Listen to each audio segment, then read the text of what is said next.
Why is it only... Huh?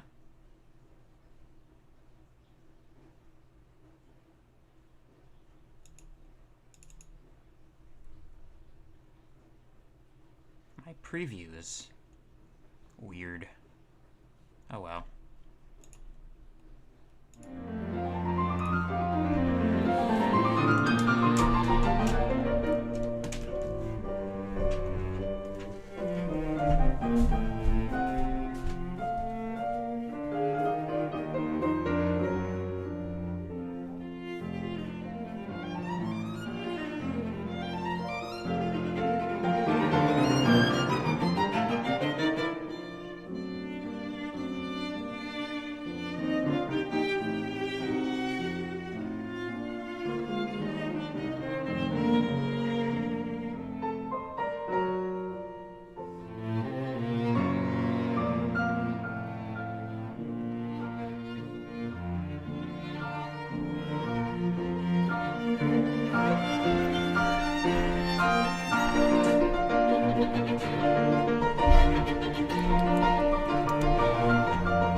Gets me every time. All right, there we go.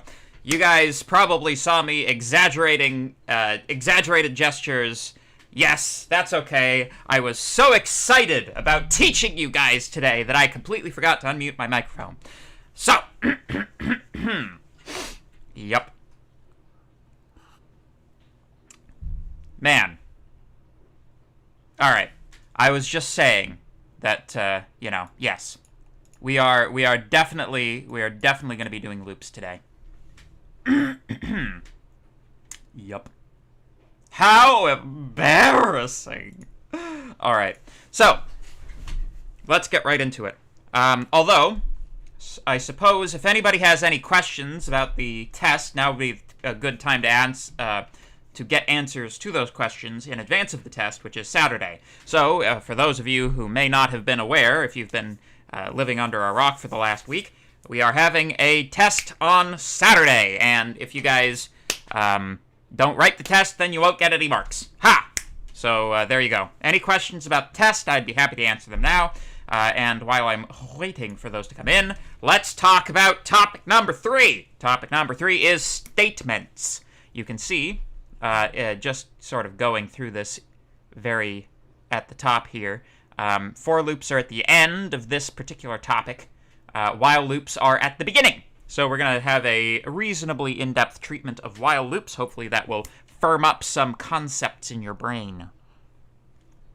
So, although technically we did do loops previously, we're going to cement that knowledge. We're going to build a castle from the bricks of knowledge that you are going to be receiving today. So, hop, hop, hop, hop.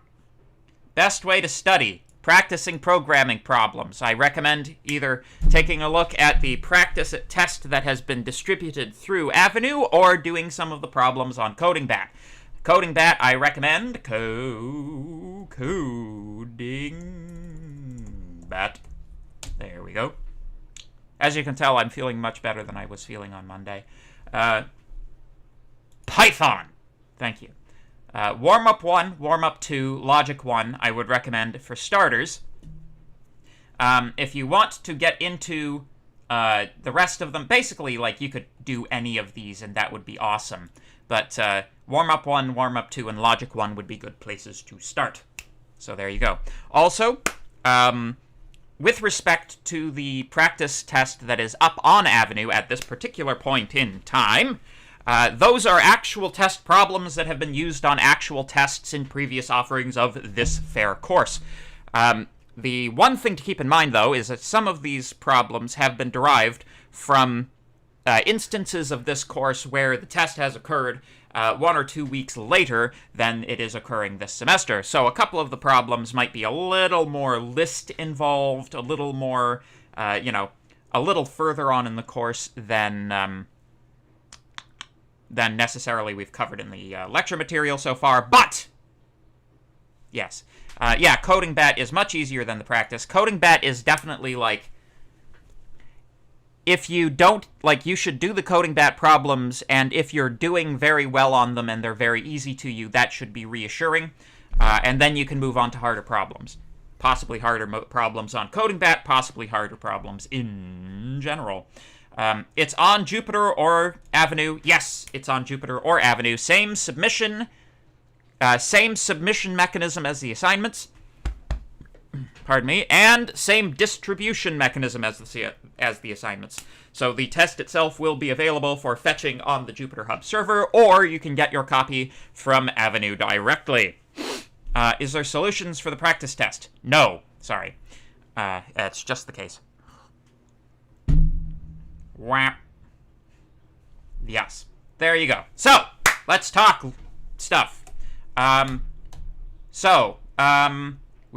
already talked about flowcharts. I'm going to skip all this flowchart stuff because it's recapitulating stuff that we did in topic 1.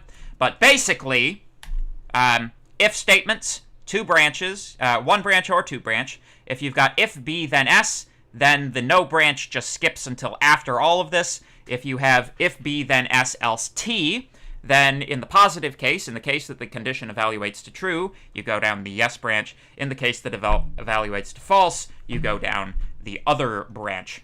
repetition is the thing we're going to be talking about today, while B do S. So, basically, so long as the condition B comes out true, and you guys should have a better idea of what it means for a condition to come out true now that we've taken a little bit of a look at Boolean algebra. So long as that is the case, you execute the set of statements represented by S. There we go. So in Python, the equivalent syntax of these constructs is, and you'll have seen this a little bit, and hopefully have performed this, if B S, else T. Notice the colons. The colons are very important. Notice the indentation. The indentation is also very important. And repetition while B S. Python uses indentation for grouping nested statements.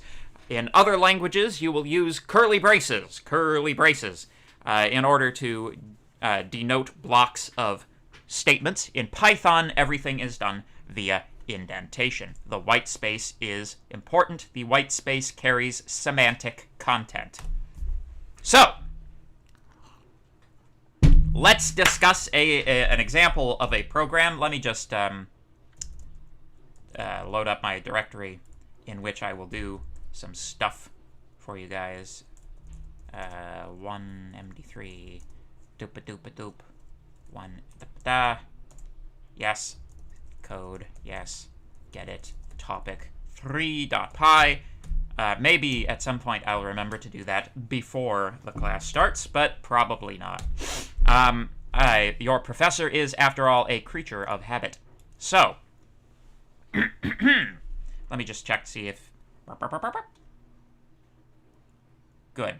Okay, so another couple of questions about the test. Does our exam have 2 hours, or is it the same as the assignments? It depends on whether you... well, actually, it doesn't. Both the tests and the final exam are going to be 24-hour... like, your writing period is 24 hours. I have not designed the test to take you 24 hours. You merely have a 24-hour window in which you may write the test. This is to compensate for the fact that there are lots of people in different time zones, and also to get around the issue of proctoring. So it's 24 hours. You have an unlimited amount of time within the 24-hour period to be able to write the test. You can take as much of that 24 hours as you like. However, the deadline is hard. The deadline is hard. So, yeah, essentially.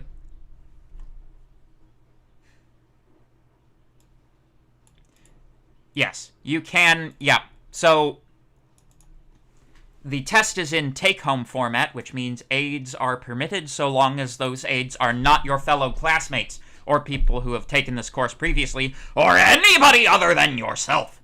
You may look up the Python documentation, though.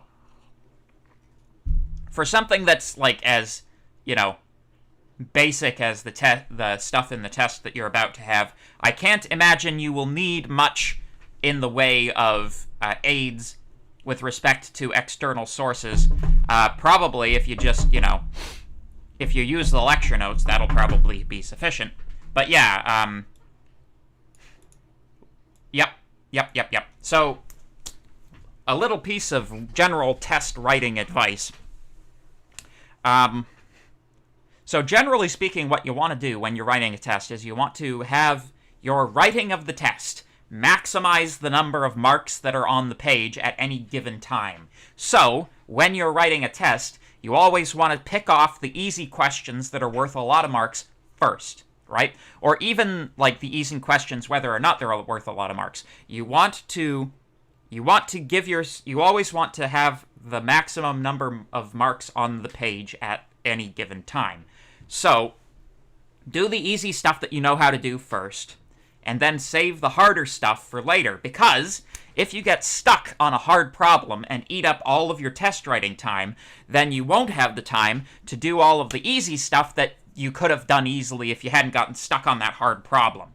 So, that's my general test writing advice. It doesn't necessarily like, I don't see this test as being one in which you will have hard time constraints. Like, I imagine most people will have as much time as they need for it.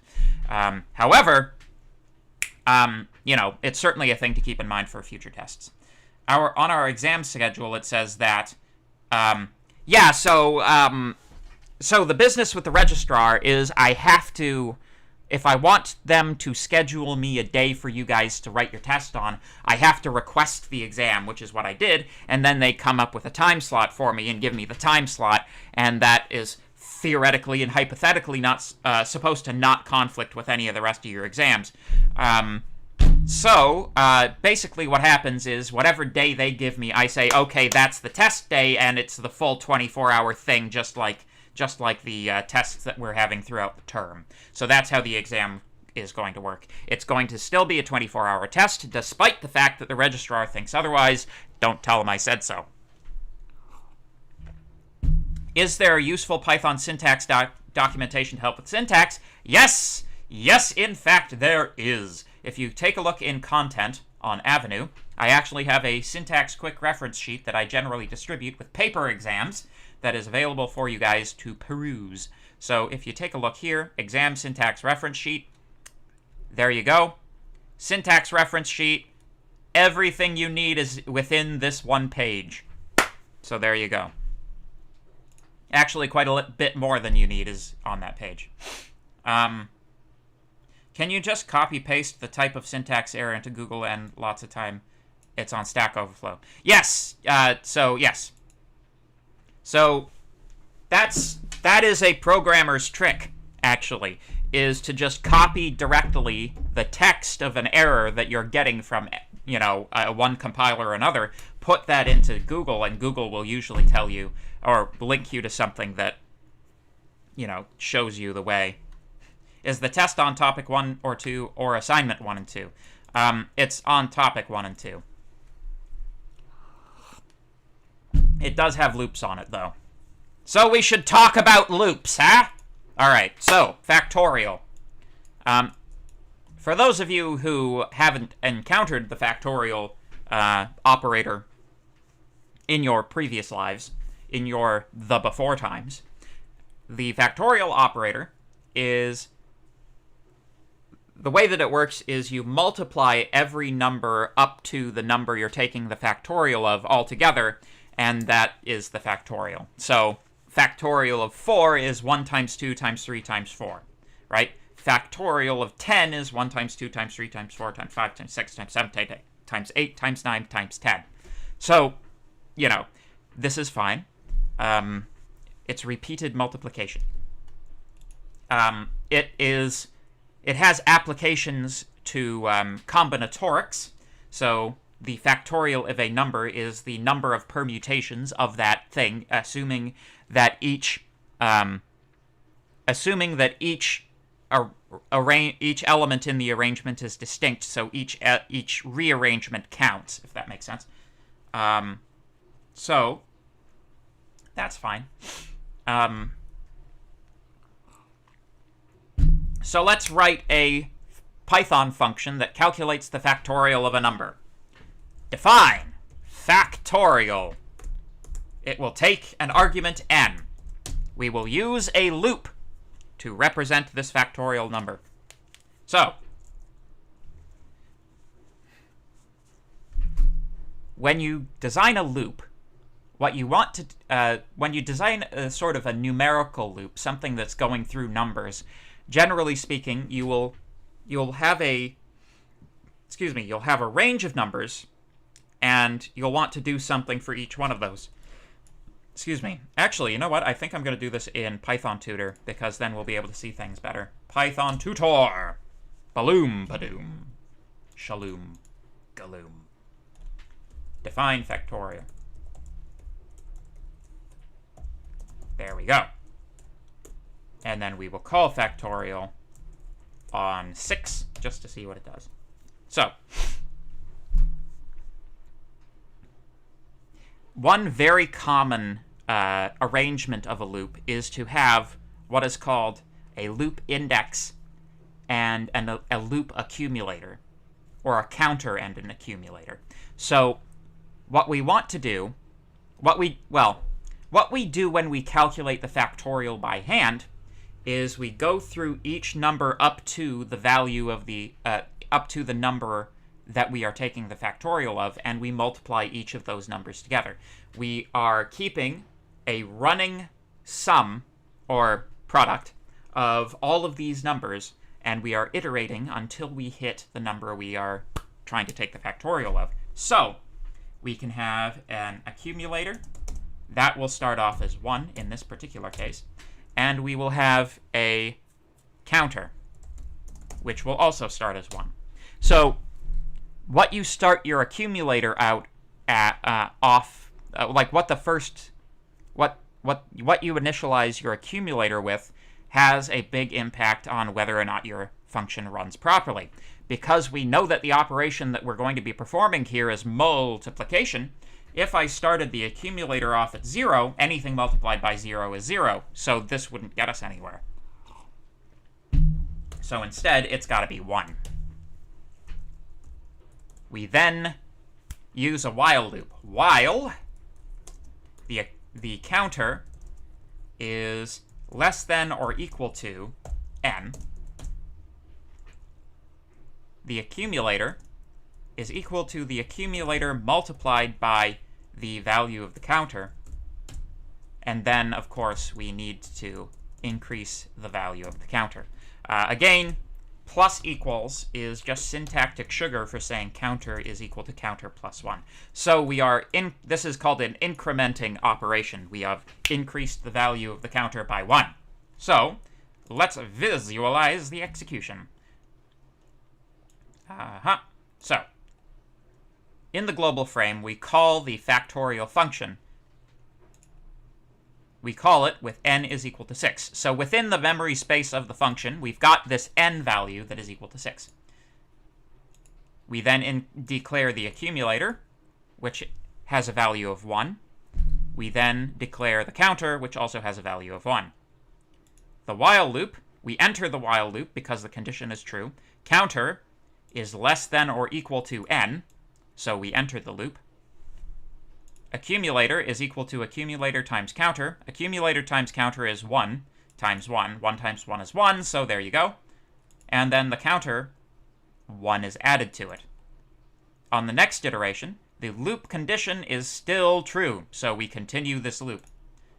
The accumulator is now, it's set to the value 2, because 1 times 2 is 2. The counter is also increased to 3. So now, the loop condition is still true. The accumulator is going to be the accumulator times the counter again, so that's going to be 6. And then the counter is increased to 4. Again, 24, 5, and 120, 6, and 720. And so now, the counter, this condition is no longer true. The counter is now greater than n. Therefore, the loop exits. Oh, except we forgot to include a return value. So there's no return value. But if I were to, boom.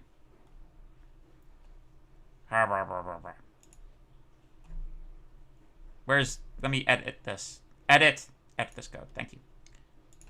Afterwards, we have to return the accumulator. There we go.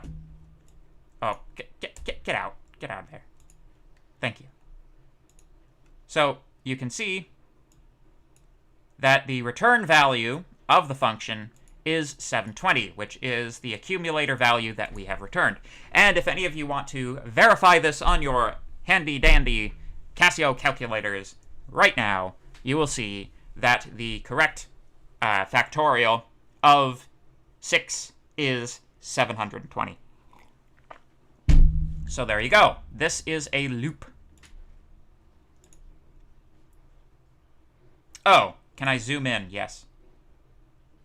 There. How's that? That's better, yeah? Apologies. Oh, are there bonus marks? Yeah, there'll be some bonus marks on the test. Yes. Cool.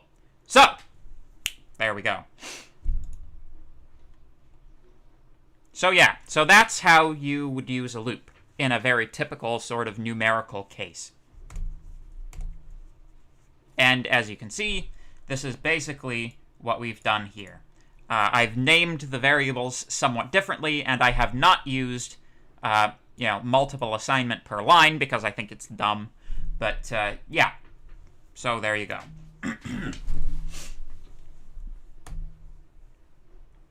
So one thing that's interesting, though, this sort of gets into the idea of scoping, and this isn't really about loops. This is about functions and the way that functions and scoping works. So we've got this accumulator variable inside of the function, right? What happens if we try to print it outside of the function, right? This is inside the function, like, because it's indented. This is outside the function because it's not at the same level of indentation. In fact, even if you did that, it won't be in the function. It would think it was inside of this function call because it applies itself to the previous thing that had a colon. That's how the indentation rules work. So, if we attempt to execute this, we get a name error. Name accumulator is not defined. So, when you declare a variable within the context of a function, that variable stays within the function and does not leave it. Therefore, if you try to access it outside of the function, you will get nothing. You will lose. Good day, sir. So this is what's known as scoping, right? So this is actually it's important, like the way that Python Tutor visualizes this is exactly correct. So the global frame is all of the memory that is declared in sort of the basic, like the top level of the file, right? So the definition of fact is in this level, the calling of fact is in this level, and this print statement is in the global level as well.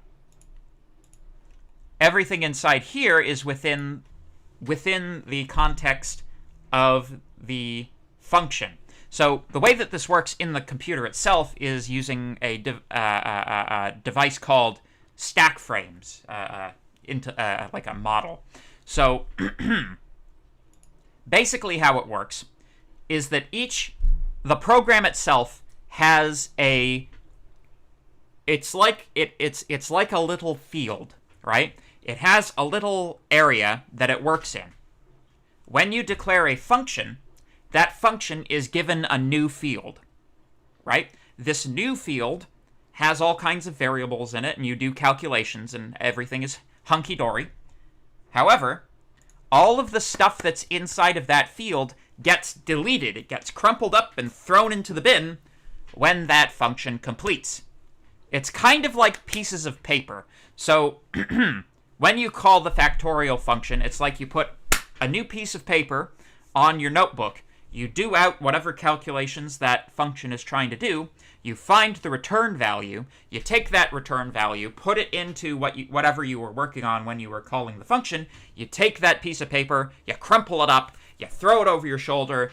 It no longer exists. In more technical terms, the memory that is associated with any call of a function is deallocated. It is removed. It is deleted. It is marked as possible for overwriting when the function no longer is when the function is no longer called, when the function is terminated, when the function is finished. So when we go to get the accumulator variable, which is inside of the fact frame, the factorial frame, once the return value is found, the fact frame is deleted. And because it is deleted, there's nothing called accumulator inside of the global frame. So when we ask to print it, there's nothing to print. It doesn't exist. So this is what's called scoping. And this is a very important thing to know about how functions work. Boop. Coolio. So,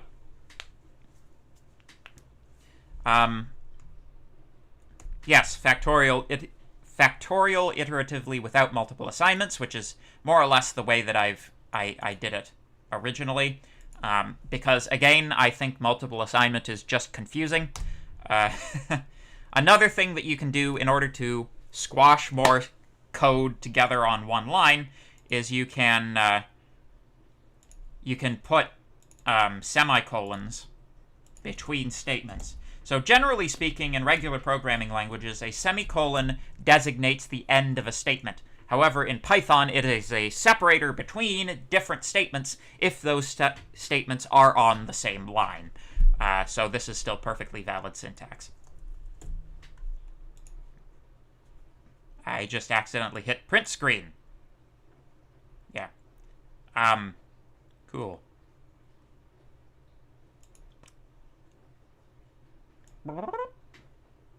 There you go.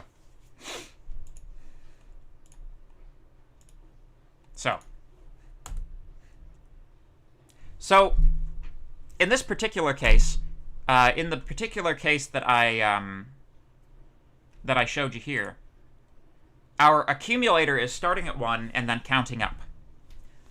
Equally, we could do the same algorithm by counting down. So it doesn't actually matter in this particular case whether you are counting up or counting down, you'll arrive at the same result. However, as with most things in programming, it doesn't necessarily matter whether you approach the problem from one direction or another direction, so long as you deal with the problem consistently.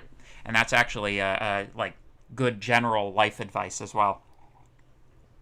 Consistency can often be more important than approach. So, rather than starting the counter at 1, we can start the counter at n. The accumulator will still start at 1, though. Then we can create a while loop. While the counter is greater than 0,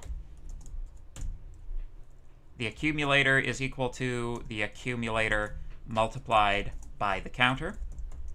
And the counter, in this case, minus equals 1. We're counting down, so we have to subtract 1 each time. And then, if we wish to see if this works, boop, boop, boop, boop, boop. Return value none. I forgot the return value again. Good gosh almighty.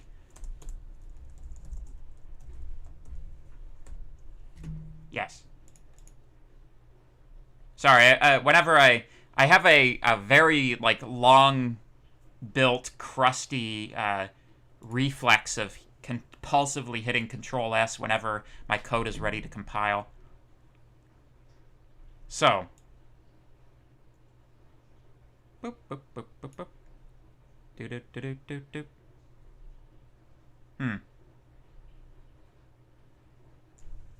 Do I have a bug? I think I might have a bug. So, count is equal to 6, sure. While counter is greater than 0, yes.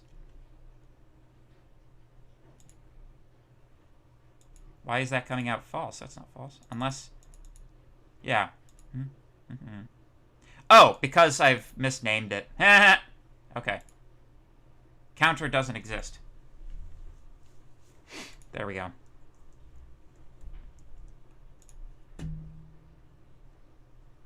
Close. Yeah, there you go. Comes to the same value. Ta-da! Cool. I'm just gonna... Oop. Does Python automatically add the accumulator together?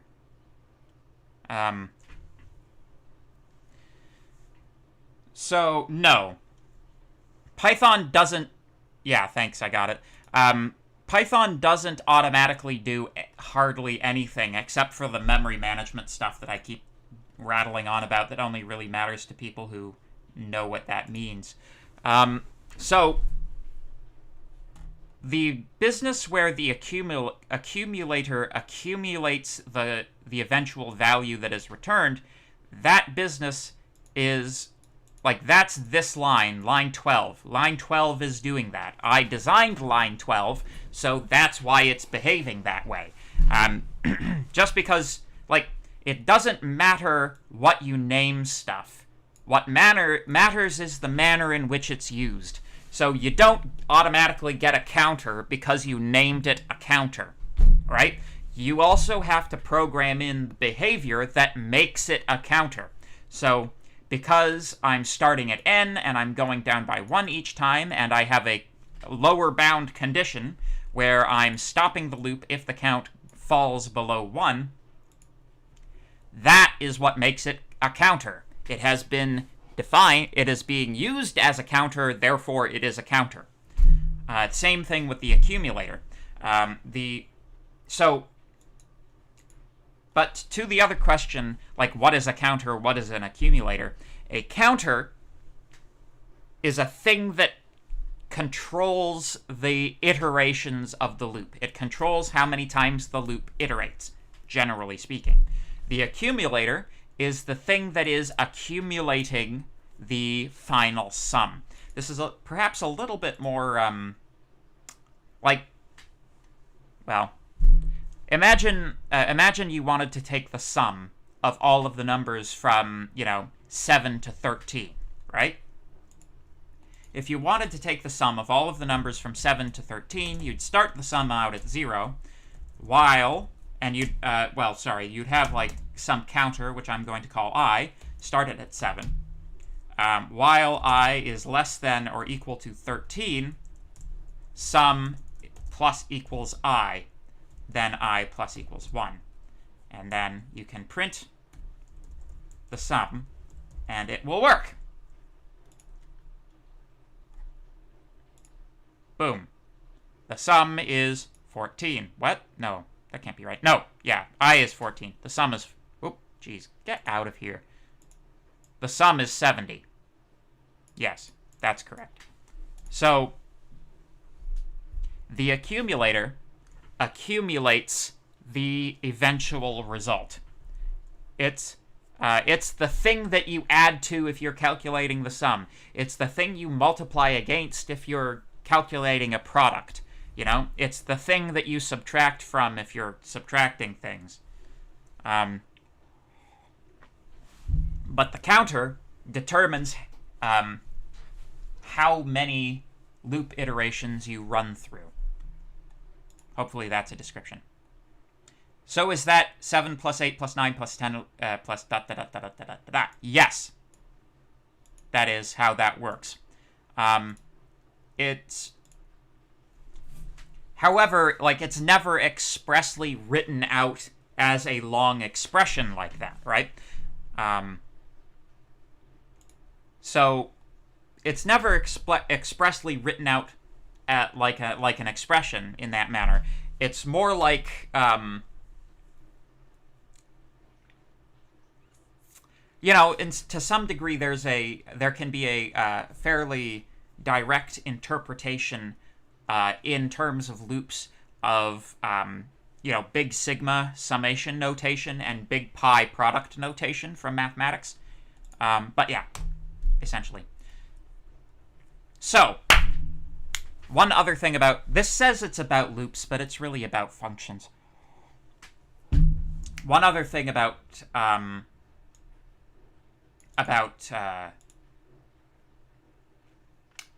functions work. So, and this is mostly a nomenclature thing. So the n that's being called here is also a thing that's within the particular function's frame. So, I need when we were in there. Yes. So you can see n is in the list of the things that are contained within the function, not in the list of the things that are contained within the global frame. So n belongs to the function. This means that it's also deleted once the function ceases to be. So this is what we call a formal parameter. So the basically the variable name that's used inside of the declaration of the arguments, which is between the round braces here. These are called the formal parameters. These are what are treated with symbolically within the context of the function itself. In the main execution, in the global frame, when we provide a value to a function call, the value that is provided is called the actual parameter, because up here in the function, we're dealing with everything symbolically. It's a variable. It could be anything, even though it will have a concrete value, because everything in a computer has a concrete value at all times. Once it's executed, it will have a concrete value, but until it's executed, you can think of it symbolically.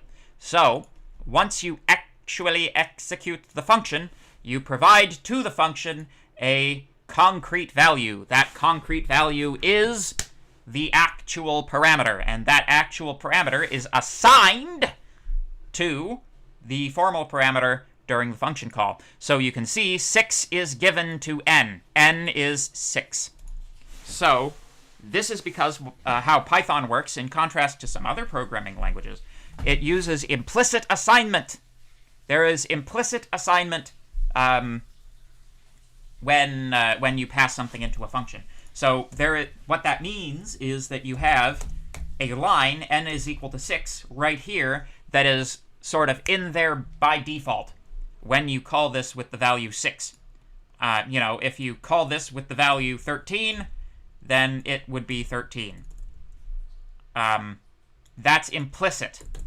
That you don't get to see that or write it explicitly. It happens automatically. Yes, yes, yes. So there you go.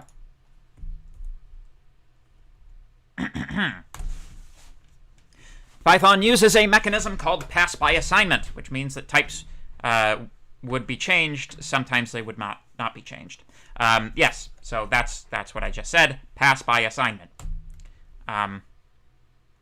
So in this particular instance of the factorial function, in opposition to the iteration,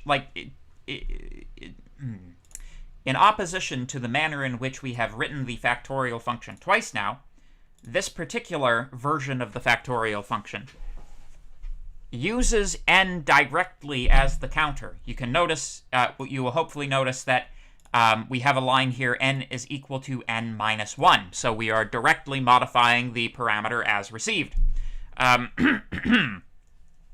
While this is kind of okay in Python because of the manner in which Python uses pass by assignment, in other programming languages you won't be so lucky.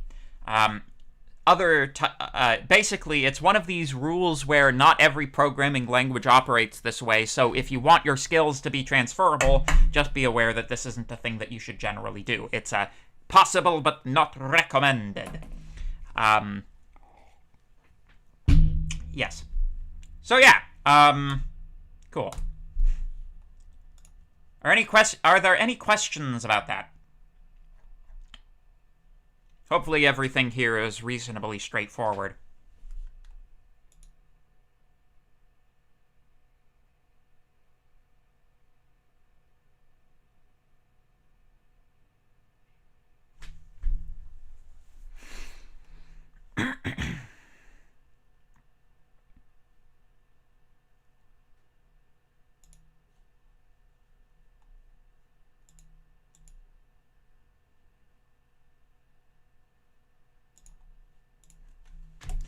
Okie dokie. So, here is the slide.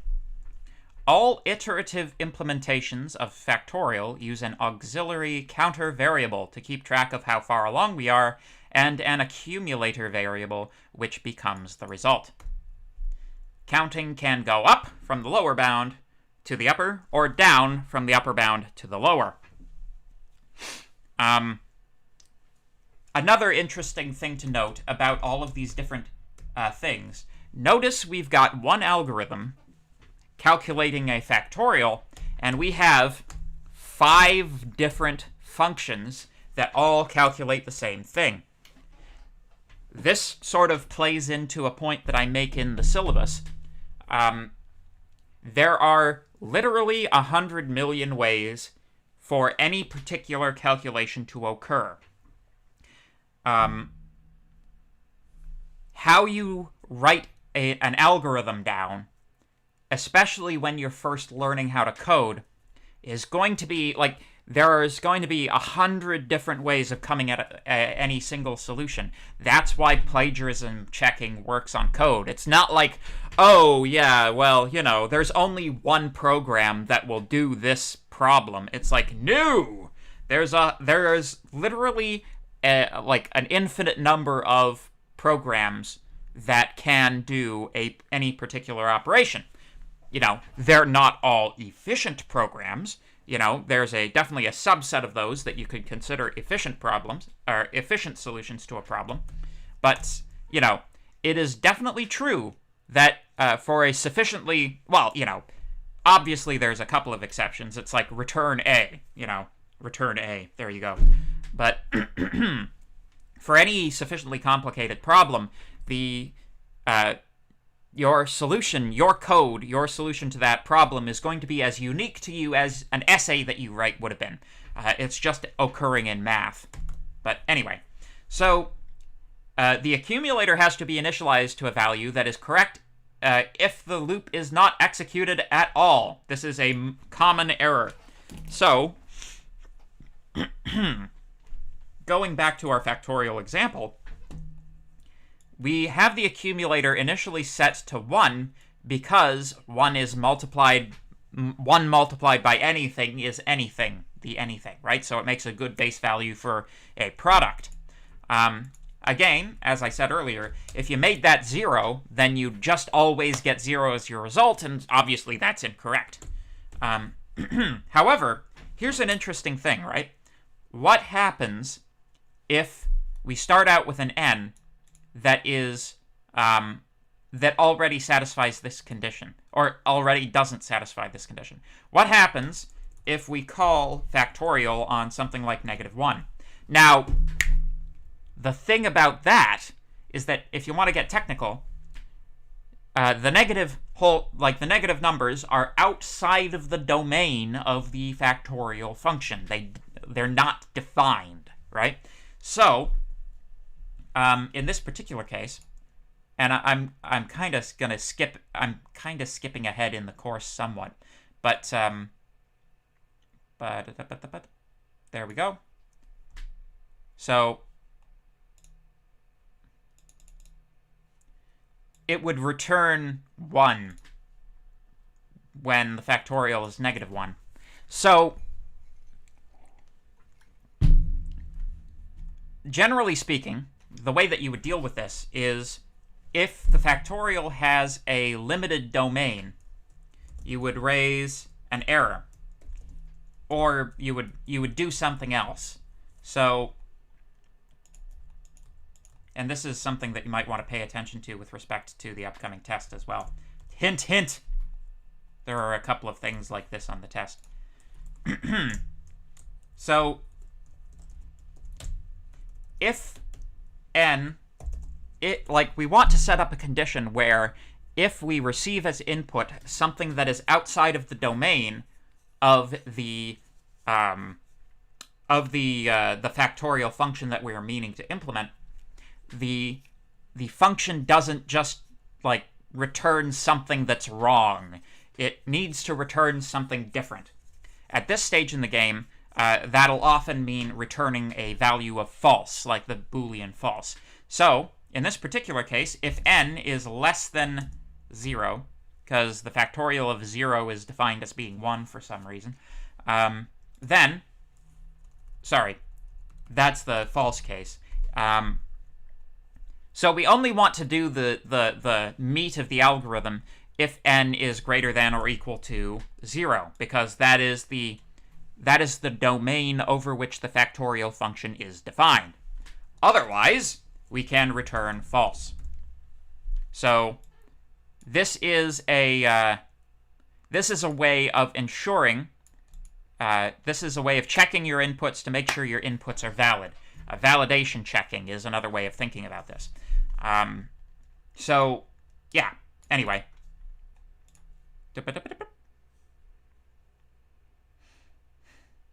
Yeah, it'll just return 1. Yeah.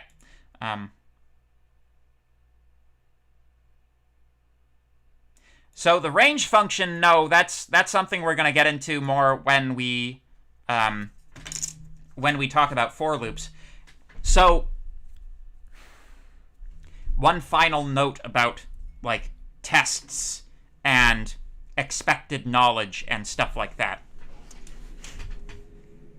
If you know how to use something like the range function, just very quickly, I'll show you what the range function does. If you take the range of 20 and convert it to a list or a tuple or something, all it does is it creates a data structure with all of the numbers between 0 and 19. So this can be very useful for using for loops like they're while loops, as we're going to see when we get into the sort of tail end of this particular topic. You're welcome to use any tools that you have at your disposal to write the test. So if you know how to use a for loop, I'm not going to say don't use a for loop. You should use all of the tools that you have at your disposal. You're not going to be, like, if you would prefer to use a for loop, then use it, if you know how to use it, and if you're confident that you can write a correct solution with it. However, for this test, for loops are not required. We haven't covered them yet. So, none of the solutions require you to use a for loop, but a for loop might be your preferred way of going about finding a solution. If that's the case, you're absolutely welcome to use them. Otherwise, while loops will do you just fine.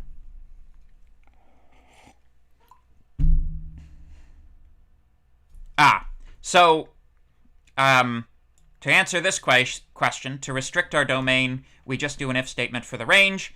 Like, we don't have to output the raise error message if it's outside the domain. So once we've covered raising errors, we will update our current knowledge of how to deal with domain errors to actually deal with them correctly using exceptions. However, for now, this is kind of like the good enough version that we have, using the knowledge that we have so far, this is the good enough version that we have right now. But yeah, once we hit topic 6, I think, we'll be doing exceptions, and then we'll have a better model for how to deal with these types of problems.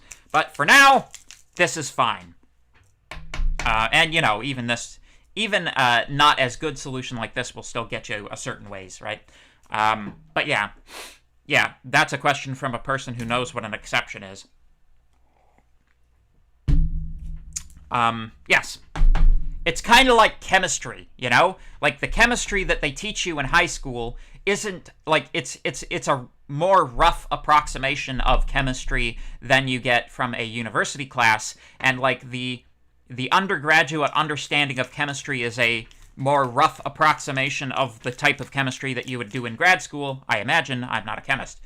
But yeah, it's kind of a similar thing where as we gain more knowledge, we'll be able to have better and better understandings of how computer memory works, of how the exception structure, like how to do errors correctly, how to do files, all of these interesting things. But, right now, it's important to also have introduced the idea that this type of thing can exist. But yeah, all right, so questions, because that's our time for today.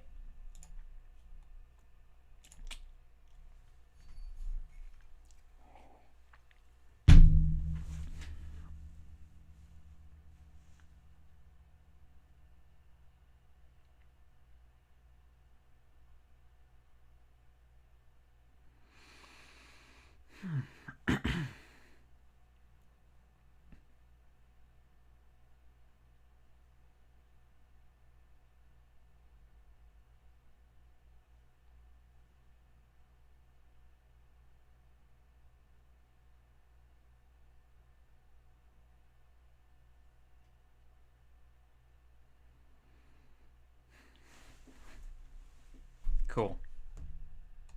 So, if any of you have some questions, or you'd like some extra, help with any of the anything, then I've got office hours for the next hour, so please feel free to drop by. Can you use Python Tutor during the test? Yes. That is a permitted aid. Yeah, just don't, like, collaborate or cheat with people. I'm glad that you enjoyed learning about loops. Cool.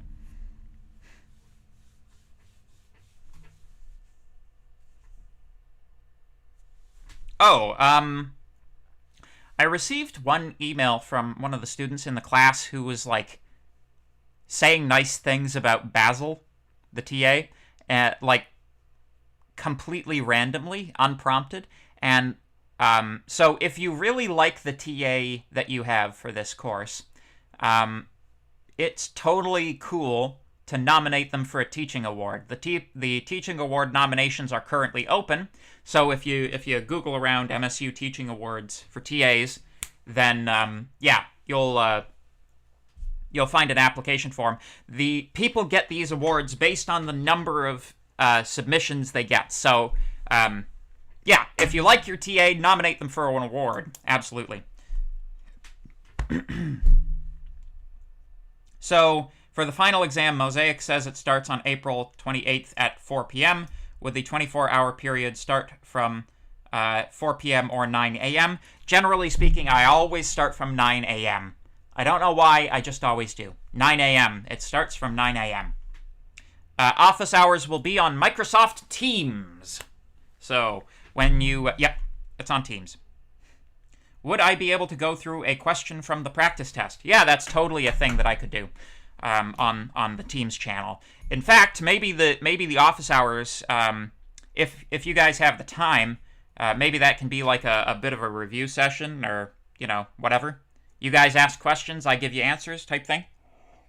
I'm just saying, as many of you as you want can be in the team simultaneously. So, yeah. Cool. All right. In that case, I'm going to hop off, probably make myself a cup of tea. This is actually water. You know, everybody's like, yeah, sure, it's water. Probably think I'm drinking methamphetamines or something. But anyway, yeah, Teams. See you guys in a bit. If not, see you next week. Good luck on the test.